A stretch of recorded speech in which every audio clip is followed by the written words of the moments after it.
Today we got Robbie. Say what's up, Robbie. How's it going, guys? How you doing? Hanging. I know a lot of you guys are real used to a bigger cast of characters, but this week our beloved BriarRabbit had some family engagements to deal with, and so he's off doing that. And the same goes for Hector of Not Too Nerdy Entertainment. So this week it's going to be me and Robbie Skull, and we're going to talk about some video games. It's been a nice week in gaming. Some good news, some bad news, some nice betas out. What have you been playing this week, Robbie? So, I've been playing a lot of Destiny, surprisingly. I've gotten so back into that game again. Like, it just happens every now and then. I seem to get right back into Destiny just out of nowhere. Like, I start playing and I'm like, damn, this game is still so fun. And then it's just like, all my time's taken up by it. So that's been really, just mostly Destiny. Been playing a little bit of the Evolve beta, which we'll talk about, and that's been about it, I'd say. Yeah, I have a kind of a similar story. The last 2 weeks, now this week, of course, my schedule doesn't permit me to play games like I wish I could, but I've been really getting back into Destiny 2. It's like this week I figured out some things I never even knew about the game, just how close it is to a true MMO. A lot of people don't say it's an MMO, but farming materials, upgrading gear, all that stuff, things, consumable stuff like that I never even used before. It just really makes me think that I'm playing like a traditional MMO. Yeah, like it does have the it has the fundamentals of an MMO, MMO, not MNO. M&Ms. Like it has those same mechanics. It has that same rule set. It's just kind of like I guess a dress-up MMO you could call it. Like it's not that same scale. It's kind of a smaller, scaled-down version of an MMO, but it has the same fundamentals. I think that Bungie really was smart. They kind of met right in the middle of what a traditional first-person shooter is. Open-world first-person shooter, not really open-world, not a traditional first-person shooter, and not a full MMO, but kind of blended them all together. Yes, exactly. And I find that every time I get a new legendary weapon or some legendary gear or raid gear, it kind of sprinkles that fairy dust over the game and kind of makes the whole thing new again. I got a legendary shotgun yesterday. Ooh, and I haven't even used it yet because I had to make a run immediately after we finished the Crota's raid. And I haven't even used it yet, but it's like the first thing I want to do is get in there and see what this shotgun's like because I don't traditionally use shotguns. I'm loving the Icebreaker. I've had that gun for 3 days. And, of course, a lot of people know by now that it was being sold by my thug cousin, Zer. Yeah, he had it for sale. So I went and bought it from him. My son, he's only level 23. He got it today for doing a strike, which is insane. He got that gun for doing a strike. A strike. I came home. He said, "Dad, look, I got the Icebreaker." I says, "No way. You're only level 23." He has the damn gun. That's an insane drop. Yeah, that's incredible. Yeah. Wow. The game has a way, and I think it's going to persist that way until at least they announce the expansion for Part 2 or the set alone Part 2 of the game. They're going to have ways to bring people back in. I mean, definitely in March, once House of Wolves comes out, it'll definitely bring everybody back together again. Big way. Yeah, I don't see people leaving it. It's like legendaries and rare weapons, not rares, but legendaries and exotics. These weapons seem really awesome and powerful now, but can you imagine what the next tier is going to be like? What that new color is going to be? It's going to make you want to go through all this early stuff at level 35, 36, and just wipe it out. Just go do the raid and take it out in 5 or 10 minutes, being that powerful. It's a good game. I gave it a lot of months after it came out because I didn't see just how deep the game actually was going. And, I didn't see that they had plans to keep you enthralled in the game for prolonged periods of time. Things like the daily heroics, the weekly strikes, stuff like that. Doing it and you get these rewards, you get these ascendant materials, ascendant shards. The game's a good game. I kind of have to eat my words from before. After it's the best terribly reviewed game ever. I mean, when I got like to level 24, 25, I felt like I was done. Because I felt like I didn't want to go through all this campaign again. I didn't want to fight the same bosses, but you get something different. And the fact that the reward system is so random, it's like playing the lottery. It's like playing Russian roulette sometimes because you feel like you just killed yourself when you don't get anything. But it has a really rewarding feel to the game. The atmosphere of the game is very rewarding, and I'm having a lot of fun with it. Yeah, I me didn't too. play I'm any. having a blast with it too. I didn't play any of The Last of Us this week. I played The Swapper. Have you played this game? No, I actually downloaded it, but I haven't tried it yet. I haven't jumped into it. Let me tell you, man, and some of the guys watching probably know what I'm talking about. The Swapper is a crazy puzzle side-scrolling game. You're this astronaut. I only played for probably the first 20 minutes, but you have this gun, and you're able to project clones of yourself around the stage to open up different areas for you to, persevere through the level. Like there might be a pedestal or something above you that you need to be standing on to open the door in front of you. So you shoot basically a clone of yourself up there, and all your clones do the same thing you do. So if you walk forward below, he's walking forward above, and if you touch them, they disappear. It's an awesome, awesome game. I'm going to do some videos of that and show these people my great mindset, my skill set up here. Yeah, definitely. I've heard really good things about it. I think at some point I'll definitely jump into it and give it a shot. Yeah, it's available for Vita, for PlayStation Plus, and for PlayStation 4, and it looks great on both. I can't even remember Duke Nukem was also available for Vita and for PlayStation 3. Duke Nukem For free. Yeah, for the PlayStation 3. PlayStation Plus. Yeah. So Duke Nukem 3D, I played it a little bit today. It felt extremely floaty. I mean, even using the DualShock 4, I felt like I was using like motion controls. It was just so floaty, moving around. I felt like they just ported it directly from a PC and didn't really customize the controls. It just felt like you have to really work hard to aim the reticle at enemies and stuff. And that's one thing I don't like, especially with games like Doom, which rely so heavily on you being able to aim at your enemies. But that's what it was available for PlayStation Plus. What do you think about this Evolve Beta? For everybody who doesn't know, Evolve Beta is open totally for the Xbox One, correct? Right now? Yeah, Xbox One, it's an open beta, so anybody who has gold can download it. PS4 and PC, they're sending out like these closed kind of technical tests, so you have to get code, and it's just a small-scale test. It's actually really awesome. That's what's playing in the background right there on the TV right now. It's the technical test, which to me it's awesome. At first I was playing it, I was wondering exactly what this technical test would entail. At first it starts off with kind of a tutorial that I'm hearing something. What is that? Oh goodness, I hope that's not the vacuum in the background. My mom's vacuuming. Oh god, this is bad timing. There's nothing wrong with a clean house. I'm just making sure there wasn't an alien above mine getting ready to No, take perfect. me away. No, absolutely not. It isn't too loud, is it? No. It's fine now. Okay. But the thing about this technical test that really kind of enticed me into wanting to play as different characters is initially you can go through tutorials with two characters. There's the monster and then there's the assault player you get to try. Yeah, you can actually learn their whole move set, and it kind of teaches you how to, play with. I think it's called the Goliath. Yeah, the first monster you unlock is the Goliath. And the assault class. And playing as those two, it felt like two totally different games. First, I played as the Goliath. I learned his little moves, and then I played as the assault character, and I learned his, and it was like two totally different games. If you're playing as the monster, it feels like a typical third-person adventure game, I would say. But if you're playing as one of the four classes of human characters or android characters, it feels like a traditional first-person shooter with double jump mechanics. Of course, we got the kangaroo jumps because it felt a lot like Destiny. Briar would like that. The double jumps feel a lot like Destiny, and at the same time, it feels like Call of Duty. You're allowed to stray forward or back, left to right, and you can do this double jump that you can ascend very high plateaus and ledges.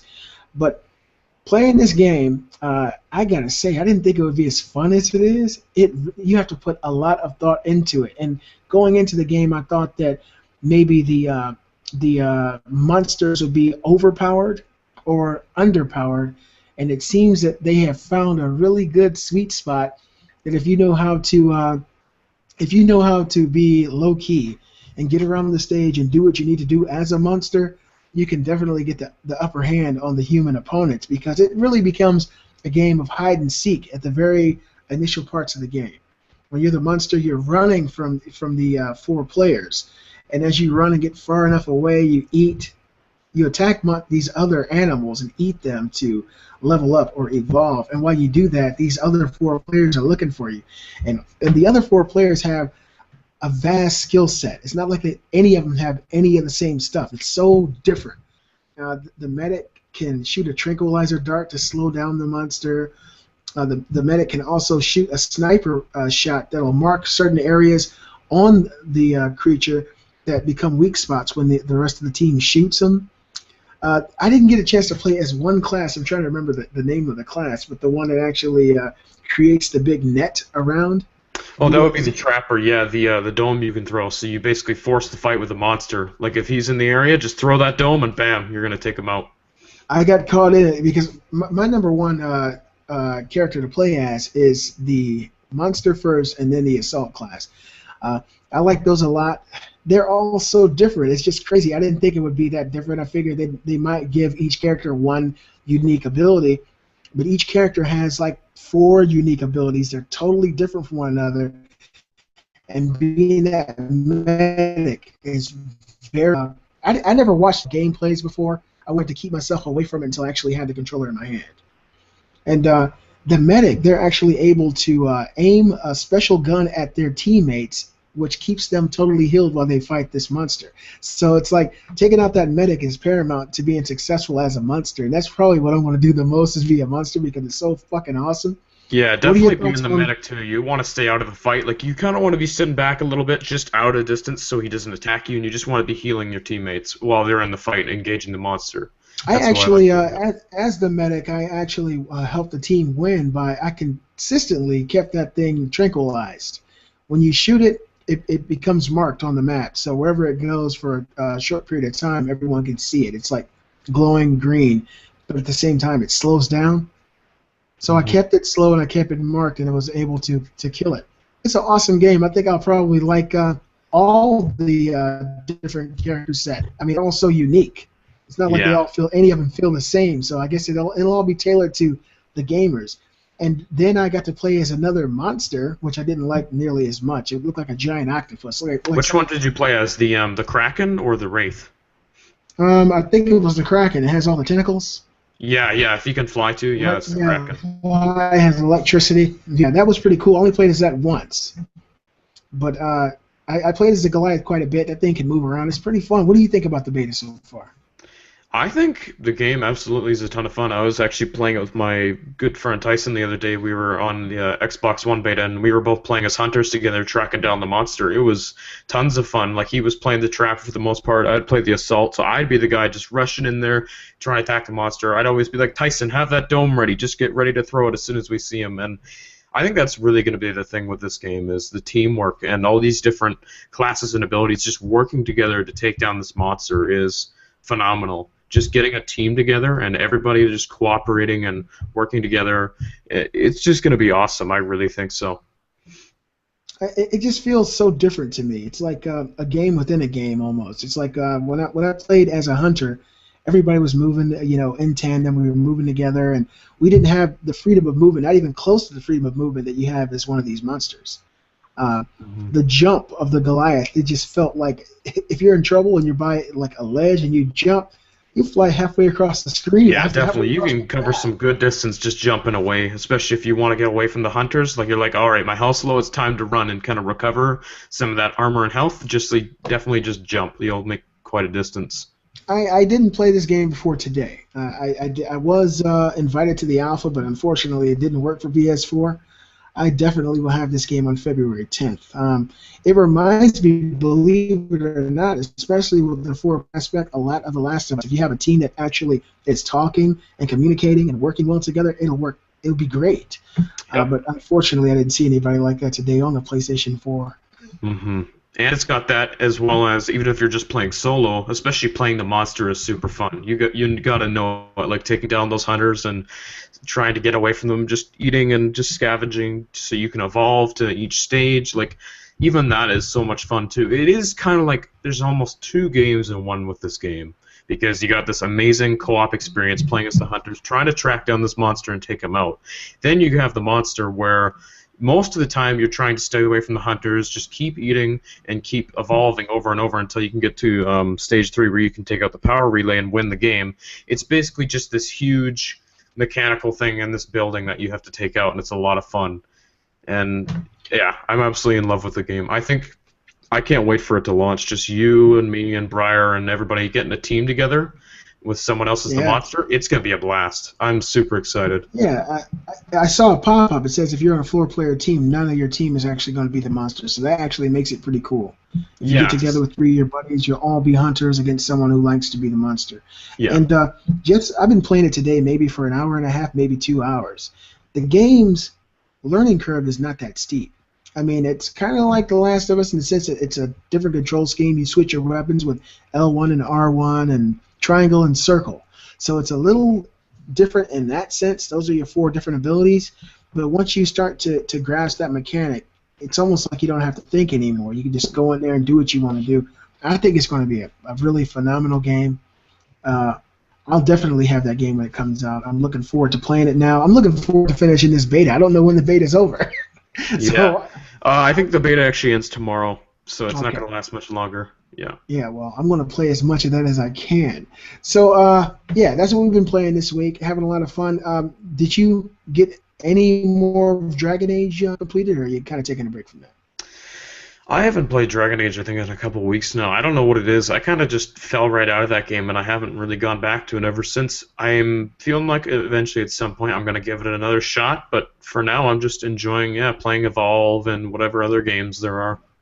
February 10th, it's mine. Okay, so we had a few things happen this week in news. You want to get us started, Robbie? I guess one of the only other things we have to talk about are Forza 6 was announced, and this was kind of a weird one because this was announced during the Ford, because Ford had this event where they're showing off the new GT40, I think it is, for 2016 or whatever, and then they just kind of announced oh yeah, Forza 6, by the way. What makes me think about this is they're really trying to get people that aren't just gamers and stuff like that and fans of video games. They're also trying to get these hardcore car enthusiasts into the game and say, hey, look, we have this real-life simulation. You can play all of these amazing cars before they're even released. You can get your hands on the GT40 2016 model in Forza 6 if you want. So they're really trying to nail down these car enthusiasts who aren't even into video games.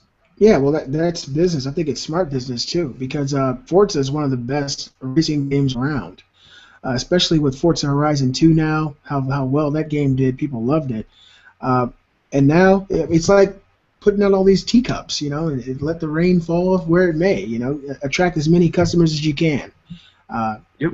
And so, these car shows, these people live that stuff. The same way we live video games and live whatever, Pornhub like you do. These guys live their cars. They love them.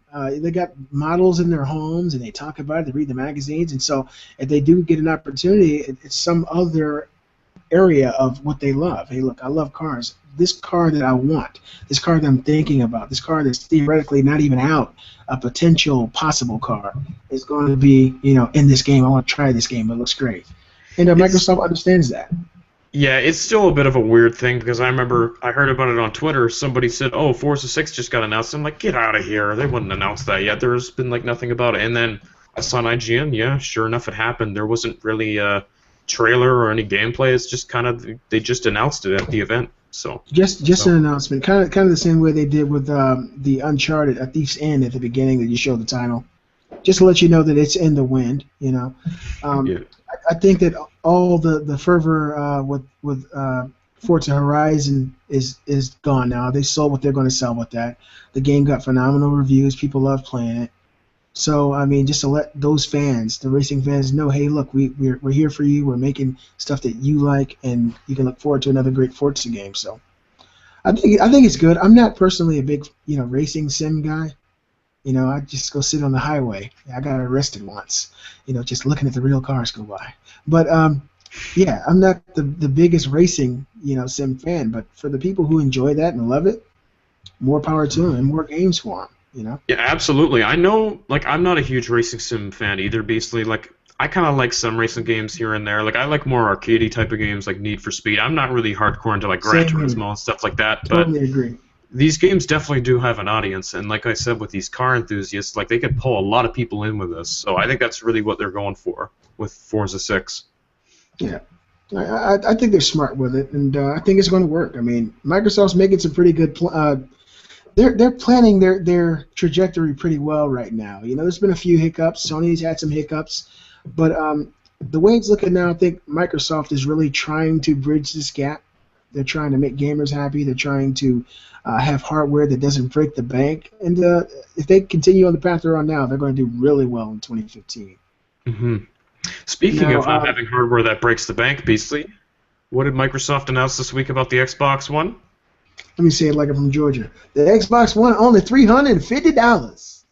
Yes, that's true. Why don't you tell them all about it, Beastly?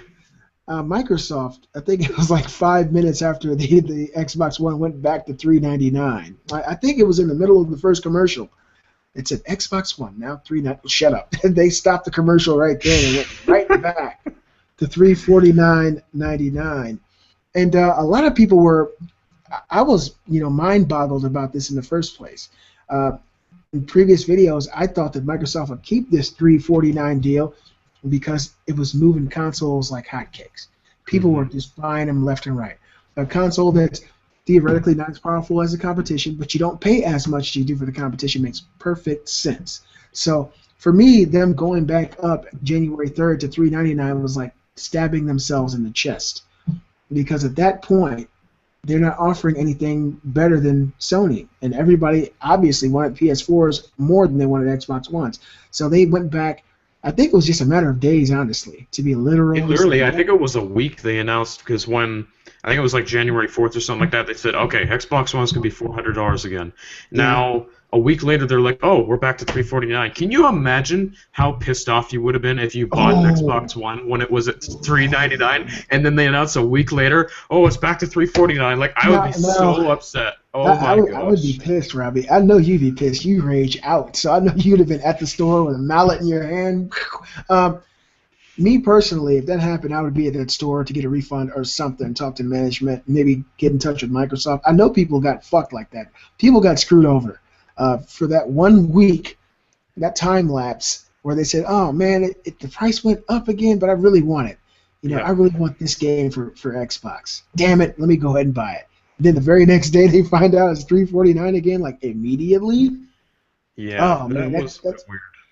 Well, the good thing about this is that Microsoft has not announced any date that they're going to change it back to $399. My prediction is the Xbox One without Kinect is $349 indefinitely from this period. I think that they saw that leap in sales in November. I think they outsold the PS4 in December.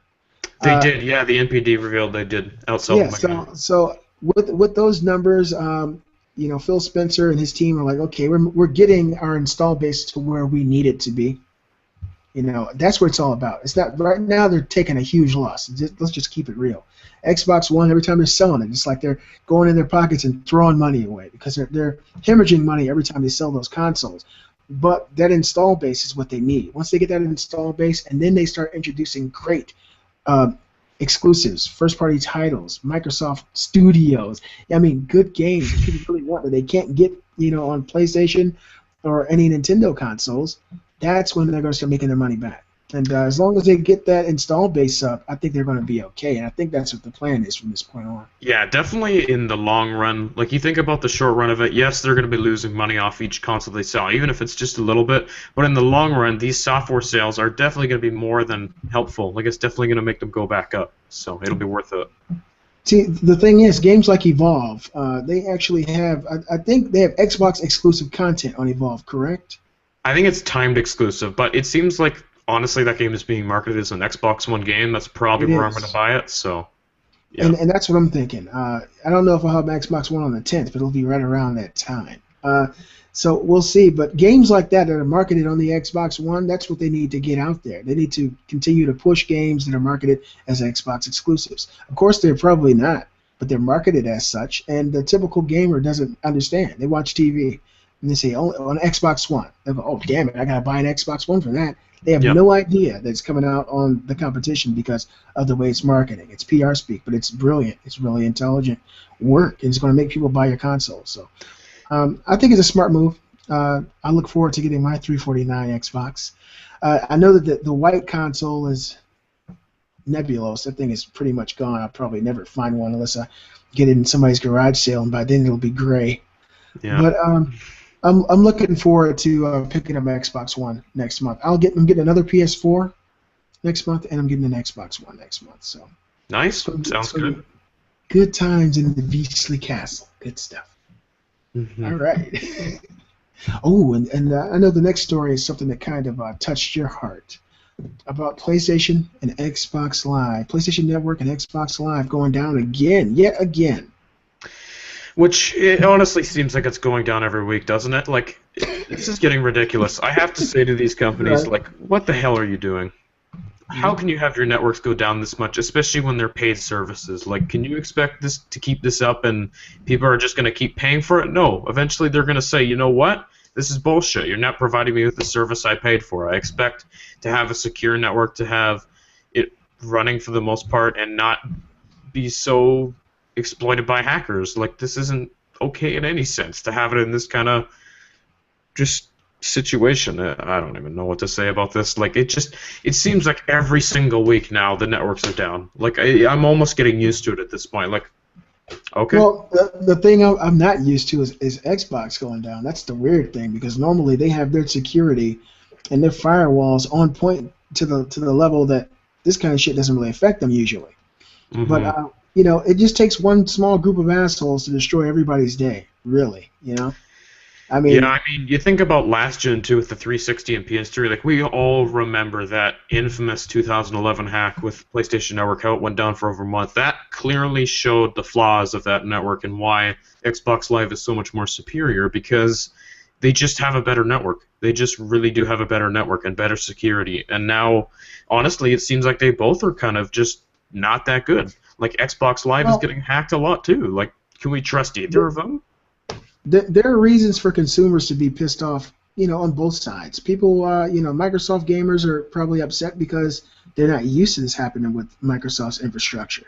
They're used to having these firewalls and these teams in place that prevent these things from happening. And that's totally understandable. Microsoft, when you hear the name Microsoft, you equate that with the internet, with Windows. And so, you expect them to have top-notch security, and for the most part they do. For the most part, Microsoft is a lot better as far as their security, keeping their consumers' private information private. They're better than their competition, and that's just been the way it is, and I don't think that's going to change for a long time. Yeah, Now, definitely at this point in time, Xbox Live still is the better network, though, without a doubt. Yeah. It's still better, Yeah. but it's starting to get in that slippery slope of maybe they need to unacceptable. improve it. Yeah. And see, that's part of the problem with the Sony consumers. Sony consumers are a little upset because not only now with the PlayStation 4's new infrastructure, we're paying for PSN. With PlayStation 3, it was free, and so there wasn't really too much people could say. If their network got hacked, if it was down for a few months like it was in 2011, people were pissed. I was one of them. But it was free. It wasn't something that we were actually paying for, and it hurts a lot worse when it's a service that you're coming out of pocket for that goes down on you. I mean, if you're paying for Netflix and you're off on the weekend, and then Netflix goes down for the weekend due to a DDoS attack, how pissed off would you be? Yeah, it would be very upsetting. It would be a very similar situation. So with PlayStation Plus now, paying you $50 a year, or $18 every 3 months, or $10 a month, whatever people are paying, that's real money that these people aren't going to see anymore. And one thing you can't be reimbursed for is your time. That's the thing. You can get your money back, you can get physical property back, but that day that you had off, you can't get that back. You can't get a weekend off or your vacation off. If I take a week vacation and PlayStation Network's down, I'm going to want to firebomb Sony. That's how I feel. I mean, and it may not be their fault, but that's just the human condition. That's the way people would feel in a situation like that. When you want something, you pay for something, and you expect it. You feel like if you walk into a store right now, or you go buy dinner, and you go order something and it's not right, you're going to raise hell because you spent your money there. And that's really the problem with a lot of people now, especially on the PlayStation side of things. That's probably been the problem with the Xbox Live side of things because people have been paying for Xbox Live now for a number of years. PlayStation just joined the pay to enjoy model on PS4. PlayStation 3 is still free, but that's another part of it. There's so many people now. I forget how many. I know it's over 10 million PlayStation Plus subscribers for PlayStation 4. I know it's over 10. It might be closer to 15. And that's a lot of money. I forget. I think it's over $50 million a month that they're making on PlayStation Plus. Yeah, that's I a lot have of no money. idea what those numbers are. I'm sure they're pretty high, though. Yeah, well, I was reading an article last week, and I'm in the middle of being a father, a gamer, a lover, a fighter, and so when I read an article, I don't absorb it all immediately. Parts of it stick with me, but if I remember correctly, the number was somewhere around $50 million per month that Sony is making on PlayStation Plus with PS4. So $50 million, you can afford a hell of a lot of security. I mean, you can afford to hire the best people out there to make sure, hey, look, you need to watch incoming traffic, watch questionable IP addresses, keep us up to date with what's going on. Because, I'm a realistic person. You won't be able to stop DDoS attacks. I mean, how can you stop it without taking your own service offline?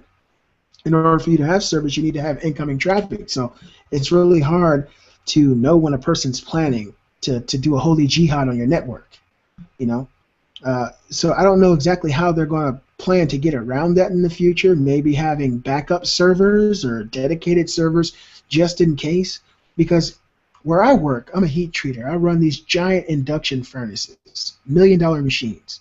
And if we have a power outage in our whole area where I work, we have backup generators that kick on, backup power, because if the power goes out where I work, a whole city block will be blown up due to endothermic gas and natural gas. So they understand how important it is. Sony and Microsoft need to employ similar tactics. So if their networks get taken down by a DDoS attack, they have a backup of dedicated network servers that they can use to channel their traffic through there for the people who still want to use their services. Because if this continues the way it's going, I don't know how it's going to be able to sustain the way it's running right now. People aren't going to want to pay. People are going to get pissed off. I mean, listen to how upset you were a second ago talking about it. It's unacceptable. Yeah. And that's just what I think about it. Hopefully it'll get better. Barack Obama made a statement about this thing, about these hacks, and I forget what law they're trying to pass to I believe they wanted to equate DDoS attacks with racketeering. Yeah, I don't know. So, I heard something about that. I didn't really dig into it, though. They want to make it, a real big federal crime to do these kind of attacks that affect these big companies and people around the United States. So that's a good thing, and it's a bad thing because I'm not into CISPA, SOPA, and PIPA, but that's the kind of stuff that they're trying to implement, and maybe they will. Who knows? But Beastly Gamer, what about Canada? People care about that, don't they? Yeah, I love ginger ale. I know there's lots of viewers who like ginger ale. You're talking about the drink, right? Canada Dry. Yeah, whatever. Yeah, I know. You love to make Canada. Hey, look, Canada a lot, so. I'm born and raised in Akron, Ohio. Okay, I love Canada. It's like a hop, skip, and a jump above me. I'm pretty sure it's snow outside, right? I was gonna say I'm pretty sure that's not in Canada. But yeah, you're close, I guess. All right. Yeah, well, it's right below Michigan, so it's pretty far up north. Yeah. What did you think? What do you think about Sony? Sony knows that Microsoft is gaining ground right now. I don't know if it's possible that Microsoft can actually come back at this point with a 18.5 PS4 sold to Microsoft's, I would say maybe 10. Supposedly, I think a couple weeks ago they did announce they hit 10 million, so they're just over that mark. Okay, that's a huge margin, 8 million, 8.5 at least.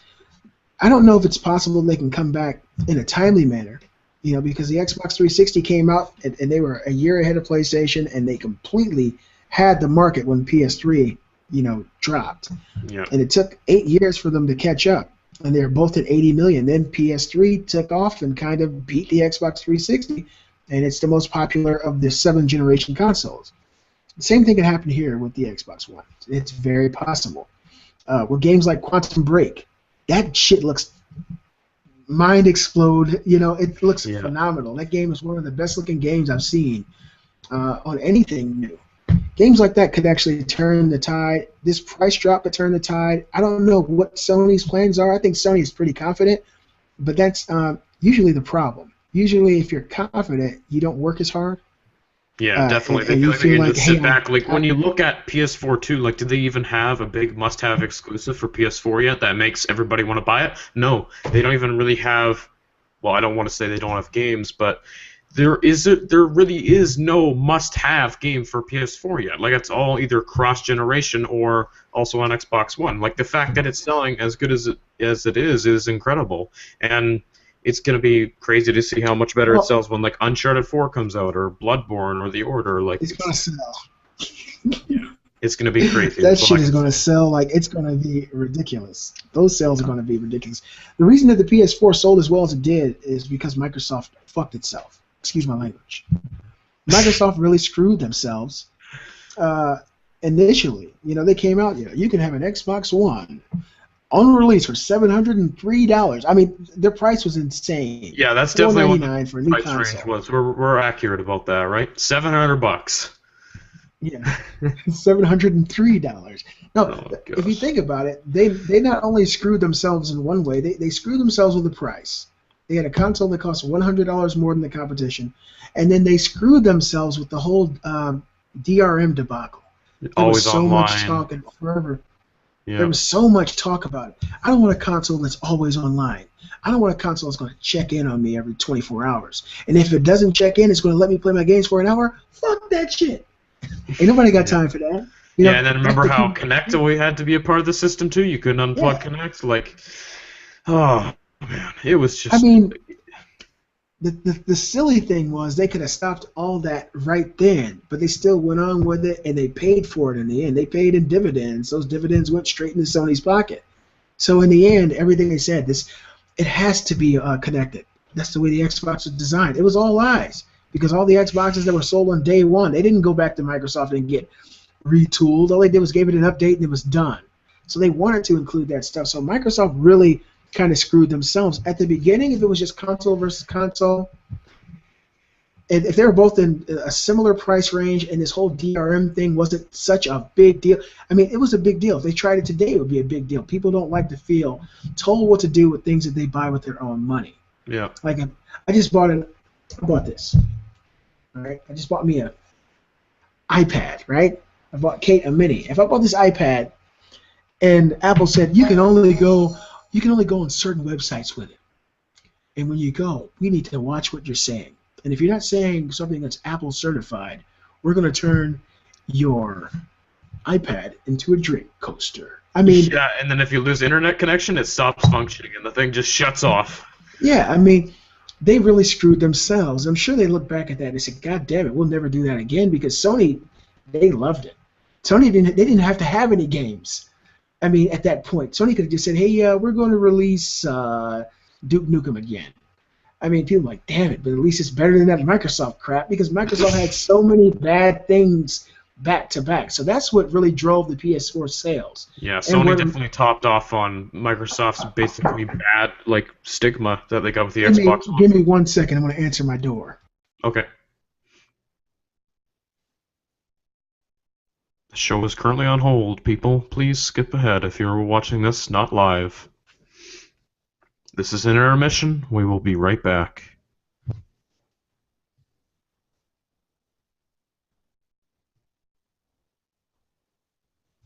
So, what's going on, everybody? Welcome to Beastly Thoughts. I'm sorry about that, guys. Oh, you're back. that was my mom. I apologize.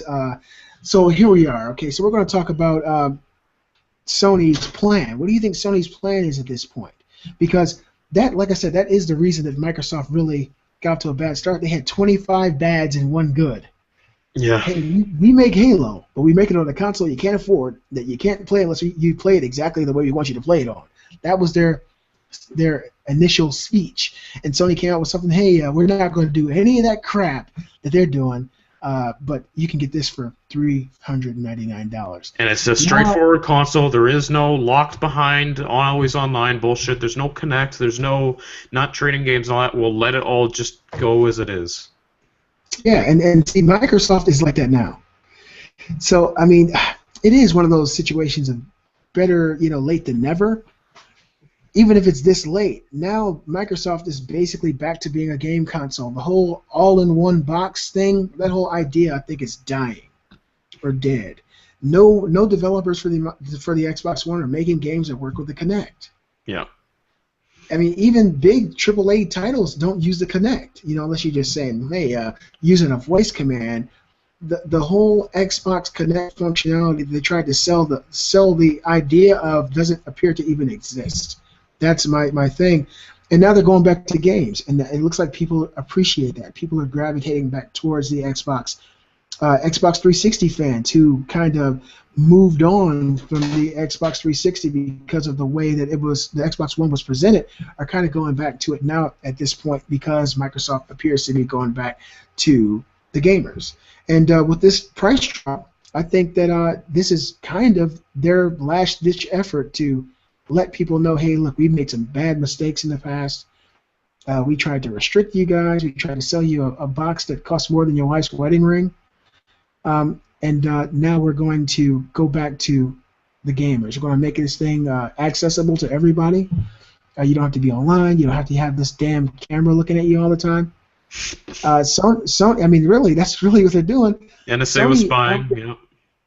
Yeah, I don't think Sony's really worried about it. But Sony did come out with this new bundle that just got announced. Hold on. It just got announced about within the last 7 days. The Last of Us bundle. Did you hear about this? No. You should tell me all about it. I sure will, because The Last of Us it's on my heart. The Last of Us bundle for PS4 is a PlayStation 4 with all the connections, cords, a controller, and The Last of Us digital. All PS4s will come with this now, $399. Do you think that that's enough to keep people excited about the PS4 versus the Xbox One? I don't know. It's tough to say, like, especially if Microsoft goes back to this $349 price and they keep it like that. Like, they're saying now it's going to be a temporary price jump, but let's hope to God they do just keep it at, like, permanent, because it'll definitely be very interesting to see, like, which console passes ahead in 2014, which one comes out on top with this cheaper price point of an Xbox One. Like, will that console sell better, or will the PlayStation 4 come out with all these amazing games that just makes everybody want to buy it? Well, see, that's the thing. Right now, I would say the Xbox has a really good chance of stealing 2015, right? Just based on what we see at this point. It has a console that costs $50 less than the competition, has some great games, some awesome games coming out. But who has the really awesome games coming in 2015? What does Microsoft have at this point that's going to be coming out this year that's going to be truly phenomenal, groundbreaking experiences? I can't think of more than maybe 2 or 3 games. But the games I'm thinking about for the PlayStation side, I mean, Uncharted. I'm trying to think of the name of it. The Demon Souls. What is it? Bloodborne. Bloodborne. I'm trying to think of the name of it with Hayden Panettiere.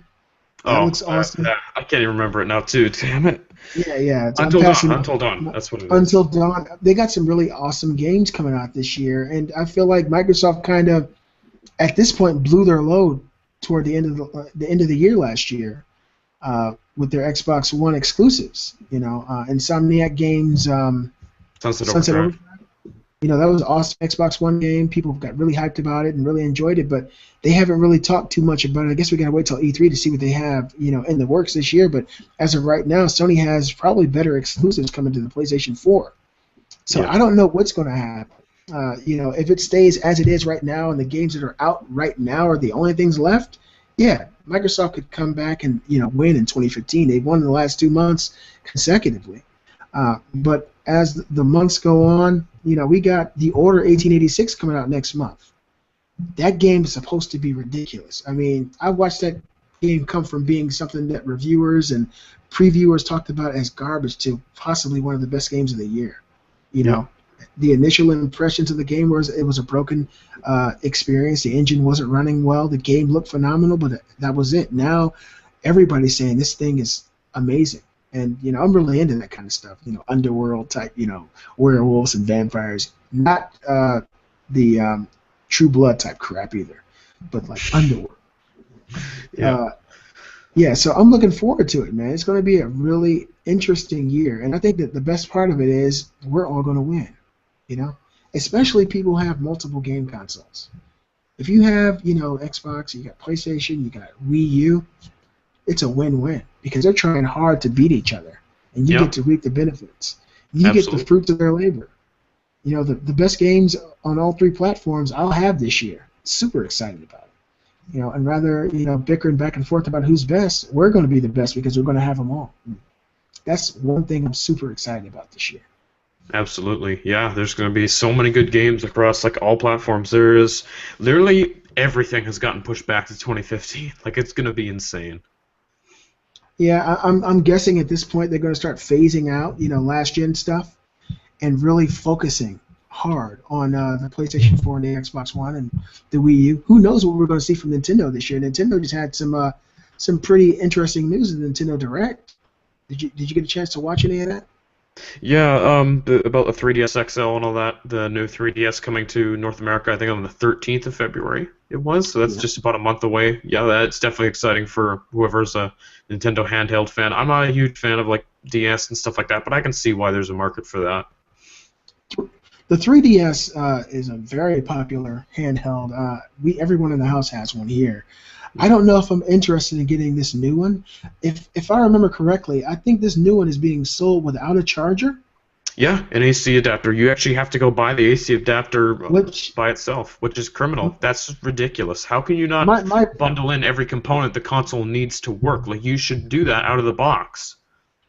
Well, the thing is, it's really underhanded and shisty operation, I think, because they're assuming that just because you buy this, you already have a 3DS, and so you take that charger from that one, leaving that one without a charger, and they just want to sell another charger. My older brother basically what Nintendo said too. They said, well, the reason we didn't bundle this adapter in is because everybody has all these different AC adapters laying around, and like they're assuming everybody already has a 3DS, which is not true. I mean, it's popular, but it's not that popular. Like, not everybody has it, including me. I don't have a 3DS, so. Yeah, well, right now, there's some awesome games for it. I would definitely say if you're ever in the market for handheld gaming, it's a must-have. But I really don't have a lot of time for it anymore. I'm more into tablets and phones and watching movies and things like that when I'm on the go. But definitely, if you want to spend some time playing, awesome handheld games, the 3DS is really where to go. The Vita is it's coming up. They got some pretty decent games on there as well. But overall, the 3DS is definitely better. I think the new 3DS looks nice, but I don't like shady operations. You guys learned that about me when the Xbox One first came out with the DRM stuff. I was one of the guys tooting my horn, fuck Microsoft because of that. And I gotta say, this new 3DS makes me say fuck Nintendo because you don't sell a handheld system without a form of charging it. What if you're buying someone this for Christmas? What if you're buying it for someone who's a kid who's never had a handheld? You're paying for a console and you got to go buy a charger? I mean, when is Nintendo's never done that? So obviously there's some shady guy in a suit in Nintendo saying, hey, we can make an extra couple of $1 million off of this. What are they going to do next? Sell the 3DS in half? You get the top screen in one box and you buy the bottom in another box? It's insane. It's definitely weird, I have to say. I don't really get it. Like, the sad thing is they're probably going to make a lot of money off it too, which is just stupid because it takes nothing to manufacture an AC adapter. Like, it costs them pennies, and then they're just selling it to you for more. Well, I would tell anybody out there, if you're in the market for getting the new 3DS and you don't have a charger, eBay. That always works. It's a really good place to go if you want to spend like $4 or $5 for a charger. Might be slightly bootleg, but it will charge your shit. So do like I do. Go to eBay. I wanted to talk about what's going on with the channels. Any new things going on with your channel? Not really too much. Just uploading whatever I feel like playing. I actually just uploaded a Halo 5 video today because the beta is going to be ending today. Today is the last day, so I recorded some gameplay of that this morning and just uploaded it. As soon as we're done this podcast too, I'm going to make it public and then add a thumbnail to it, and it'll be up. Sweet. I got a lot of videos to make, actually. I haven't made one in like 3 days, and for the guys watching, I apologize, but I wanted to announce some giveaways. I'm going to be doing a few giveaways over the next couple of weeks. I'm going to announce one today after the show, so you guys definitely check out the next video. You don't have to do anything but be a subscriber and be awesome, and leave a comment. But I got 4 prizes to give away, and they're pretty awesome, so you guys stay tuned for that. Playing Evolve. I think that's what I'll be playing at least until tomorrow, until I have to go back to work and be an adult again. But Evolve, I'm looking forward to getting into Destiny. I'm just this close, Robbie, to 30, man. Damn it. I got some new raid gear yesterday. I got some gauntlets, and I'm right here. And then when I hit Kate's 30, my wife is 30, and I'm only 29. Ain't that some shit? She's playing right now. Yeah. But, playing some of that this week. Hopefully I'll get some Last of Us played, and I really want to play some more of the Swapper. Make sure you check that out, Robbie. I think I will, yeah. After the show, I think I'll start it up and give it a go. I'm thinking of maybe doing a new series on the channel that just shows people all the PlayStation Plus stuff that I have. PlayStation Plus is like, jeez. If I had never bought a game, if I never bought a game on PS3 or PS4 or Vita, every year it has 72 extra games. How phenomenal is that? Yeah, definitely the value, too, when you think about you're paying $50 across these 3 platforms and you get 2 free games on each of them every month. Like, that's incredible. I mean, that's one thing Sony has totally hit out of the park. You know, everybody's got to have their niche. Microsoft's niche is they have a really sound network. They have a great community with the Xbox Live community, right? PlayStation's community isn't that great. Their network is definitely not that great, but they got PlayStation Plus, and when you compare their PlayStation Plus to Xbox Games with Gold, it's like night and day. So if they can all continue to learn from one another, everything will be on that same pedigree pretty soon, and we'll have games like this on the Xbox One. I think Xbox One, they gave away a pretty good game last month, if I can remember correctly. It's not coming to me. But I know that it was actually something that they normally don't do. They gave out a relatively new game that people were super excited about. I think Witcher 2 was free on 360. I don't know what the Xbox That's One what it was. were. That's what it was, Witcher 2. That's what it was. I was actually in my car listening to it.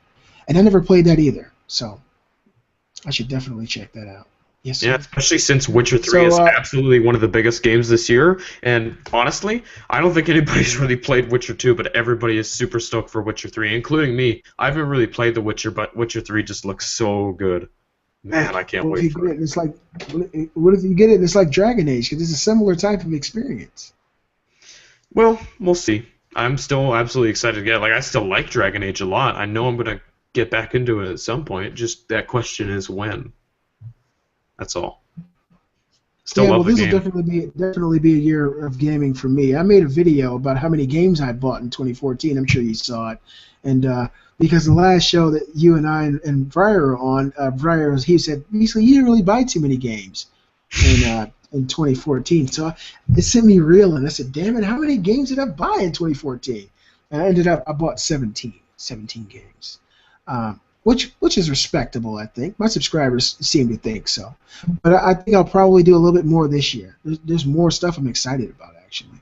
Yeah, so, I think 2015 in general, no matter what systems you own, no matter what kind of games you're into, I think 2015 is going to have something for everybody, and really look forward to this year, other than the fact of these games coming out broken, and which I say don't pre-order these games, and make sure you know what you're getting into on day one. We kind of covered that, I think, last week, or the week before. Actually, yeah.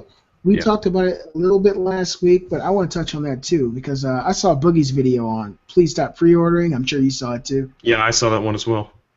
That is really feeding the fire. You know, pre-ordering games that you don't know what to expect when they come out. They come out broken, and then all of a sudden there's riots in the streets and women being burned at the stake.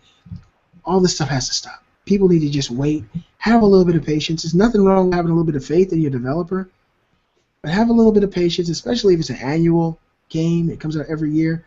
Slow down. Wait for a day. Wait for a few hours. See what people are saying before you go and spend your money, because not every time will you spend your money and be proud of yourself. I mean, I'm a victim of it. You're a victim of it. Everybody's bought games that have come out and have performed poorly or have not lived up to the hype that they said they would be. So I will tell everybody out there, too, hold your money. Hold on to it a little bit. Don't be stingy with it, but hold on. Find out if a game actually really works, before you go inside GameStop or go into your favorite video game retailer and drop the money on the game before it's even out.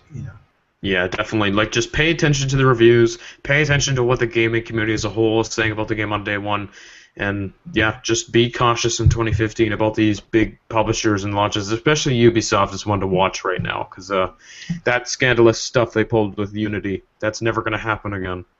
Yeah, well, I mean, the thing that really blew people's minds is this new Assassin's Creed that's in development. When people hear this, another AC in development, and then Unity sucked as bad as it did, people feel like, hey, it was just a quick cash grab. Leave it as it is, make another one, make sure the next one isn't screwed up, and we'll just leave these people hanging. And that's how a lot of gamers feel. Luckily for me, I'm not really into Assassin's Creed.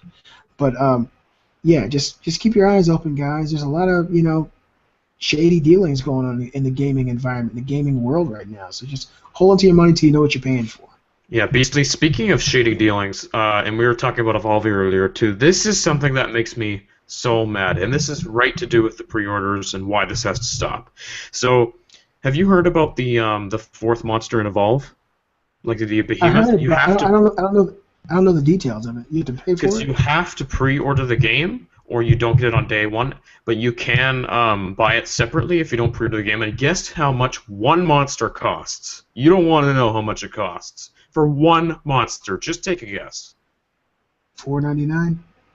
I'm just being realistic. Nope, higher. $9.99. More. What? I know. I can't even believe this is happening. I couldn't pay more than $12.99 for a monster. $15 for one monster if you don't pre-order the game. That kind of stuff has to stop right here. I am not dealing with that. Yes, do it again, Robbie. I love it when you get rage. Right do it again. Here. It has to stop. That shit has to stop. So yeah, one monster, the new rock monster, the behemoth in Evolve. If you don't pre-order, you have to pay $15 to get them on day one. That's unacceptable. This is one thing I noticed, Robbie, and this is never going to change. Reasonable gamers like yourself and I, BriarRabbit, not too nerdy, 9-to-5 gamers, we speak out about situations like this adamantly, that this is unscrupulous. You should not pay that much money for DLC, especially just one monster. It's not really going to change the game. It doesn't add to the story of the game. It's just another monster to run around with. $15, and we will tell all our viewers and subscribers to vote with your wallets, because everybody says that, but you know what? They always do. It's so important. Just vote with your wallets. If publishers come up with these broken games, or they don't work, or they're crap, don't accept that. Don't buy it. Like, that's why when you pre-order these games, you don't know what you're getting into. It could be broken as hell, like Assassin's Creed Unity, or it could have some scandalous pre-order bonuses like Evolve. Like, you have to be That's really careful. Scandalous, yeah. Oh, man. But the thing is, they know people are going to buy it. The worst part is, because everybody's going to be like, oh, shit, I have to pre-order, or else it's going to cost me a whole ton more. Well, then there you go. Everybody's going to pre-order the game, and they get a crap ton of money. Like, it sucks. It really does. It sucks. Yeah. And that's just the way it's going to be, until people actually get together as a community and say enough's enough. But we can't even do that in real life, so you think we're going to do it in video games? No. It's not going to happen. Yeah, I don't know. Separated. Some people are going to say, hey, man, it's just a game. Some people are going to say, fuck that, I'm not paying $15. That's a quarter of the price of the whole game. It is. It really is. And when you think about it, too, like season passes for a lot of these games that come with extra maps and monsters and DLC usually would cost $20 or $25. One monster costs almost that much. Wow. If you don't pre-order the game. Like, just don't pre-order. Just, oh, man. Everybody here just listening to this podcast, don't pre-order Evolve. Don't let this stuff continue to happen. Like, just, if you buy it day one and you don't pre-order, please don't spend $15 on the behemoth. Just don't do that, because that stuff is going to keep happening if you do, and you don't want it to keep happening. I have to agree with Robbie, guys. Robbie, he's a very knowledgeable gamer. Just like the rest of the hosts on this show. I'd have to agree. If I was to say it right now, just hold off. If you're going to pre-order it, go ahead and pre-order. But $15 for one monster, that's a little insane. Unless this monster, is it a pay-to-win monster or something? Jeez, $15? Maybe, that's you pay $15 for it, and it's like super overpowered or something. Yeah. It better not be. But... It might be like the bow gun in The Last of Us. Yeah. Well, Well, I don't have anything else. Have you got anything else?